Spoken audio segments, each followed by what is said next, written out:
Okay, so I can't think of an introduction, so I'm just gonna go out and say it. Super Metroid is a masterpiece. I played it for the first time when I was like 12, and even my baby brain loved it. And my baby brain had access to the GameCube and Wii, so you know it must have been good. Super Metroid is a 2D open-world platformer exploration game released for the Super Nintendo. You can tell it was an SNES game because it had the word Super in it. It's the third game in the Metroid series, released in 1994 to critical acclaim. It was a pretty groundbreaking title for pretty much getting everything right. But that was 23 years ago, so does it still hold up? Well, I mean, the title of this video kind of spoils that, but...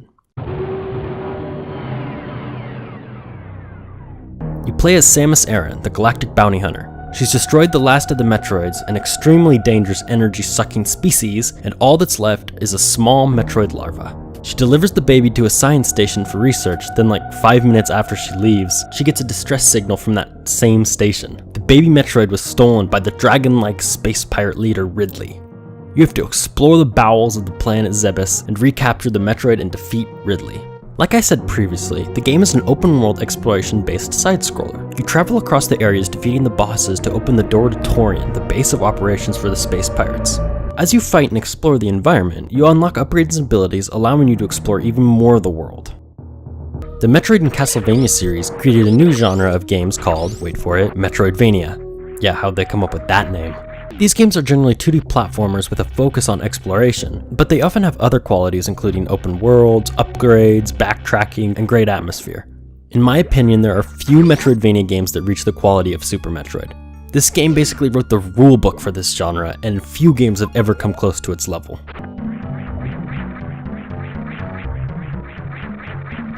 So let's talk about controls. The controls are tight. Tight, yeah!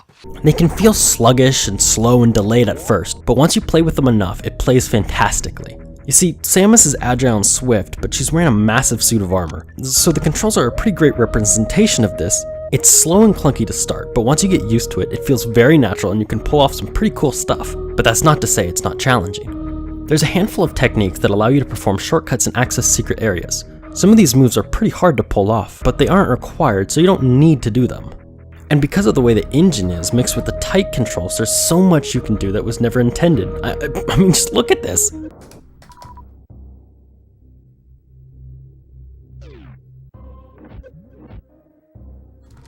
We got it. Okay, yeah, I can't be expected to do that. This game was one of the first times I actually felt fully engrossed into a game's world. The music and sound design is perfect. It really captures the eerie feeling of the alien planet. From the bubbling lava to the beeps of random machinery, it all contributes to the fantastic atmosphere. The music for each area is unique and fits the scenery. The lower Norfair music fits the temple-like ruins. The sounds of the upper Brinstar are active and adventurous. The entire soundtrack is filled with iconic tracks. Almost all of them became staples for the whole series.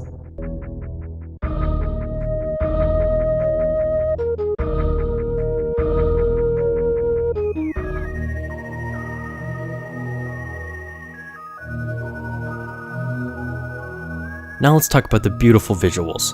The pixel art is superb, and in my opinion, it's the best of the SNES's library. I love the pixel art so much I actually used it for one of my animations way back. Oh, it's so bad though. Oh, that's bad. It's dark and moody, but it has so much color. The art style is almost gothic, and it's perfect for the series. I think it's the key to the family-friendly horror style it has.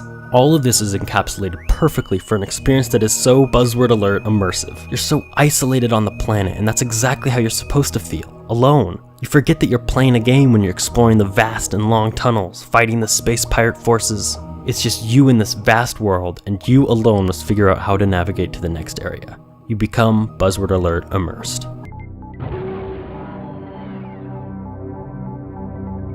One of the most defining parts of the Metroid series is the massive maze-like world. It's an open world, so you technically have access to the entire planet. Everything is just blocked. As you progress, you acquire items that allow you to open new areas and explore more of the world.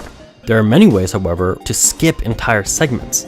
There are plenty of shortcuts that allow more skilled players to skip areas and items. And then there are some that were never even intended, like that Ridley's Lair skip I showed earlier. I don't even know how I'm going to describe the level design, but I'll try. It's like, okay, you know something that's like good? Like really good? Yeah, that's basically what it's like. The twisting paths of Zebes hide many secrets and will reward the player for taking their time and being thorough. The game encourages experimentation as well. While playing, you might think, could I do this? And you may be nicely rewarded for it. Your map is vital, but that doesn't mean that you won't get lost. If you try and wing it, the game will eat you alive. It's awesome! Getting lost in an alien planet, nothing to tell you where to go. And this world is so alive! There's these wonderfully designed creatures, both friendly and enemy. And the planet is so beautiful, like, I would really love to visit it.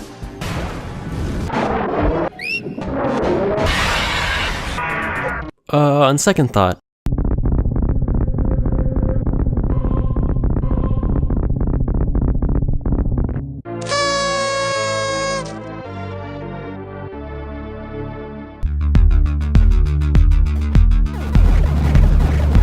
as I briefly mentioned before, Super Metroid was massively influential. It inspired loads of amazing titles and still does to this day.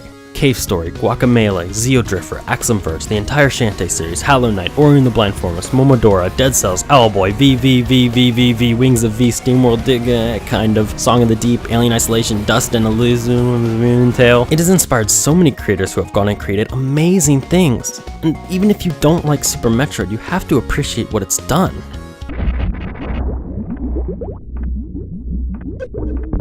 Finally, the ending is perfect. I'm not going to spoil it, but it really is the cherry on the cake. There are a handful of Super Nintendo titles that still hold up in almost every way, and if you ask me, Super Metroid is the greatest of them all. The graphics, the music, the gameplay, it's all just as good as it was 20 years ago. The game is just practically perfect. The only thing that I can think of that is still dated is how the enemies stop being active once they're off the screen, which can be a little annoying, but meh. It's such a classic, it cemented Metroid as a series, and it's still a fantastic game. I can't recommend playing it enough. If you enjoy platformers, exploration, or atmospheric games, you owe it to yourself to play this game.